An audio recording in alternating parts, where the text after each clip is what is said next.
Marble Circuit. How to play.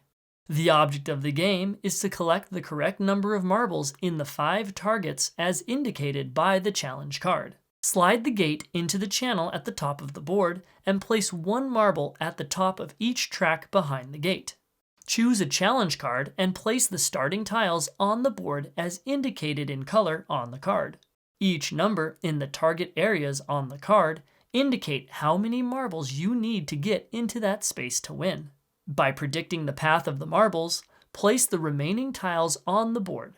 Tiles may only be placed in one direction, they may not be rotated. When you are ready, slowly remove the gate to release the marbles.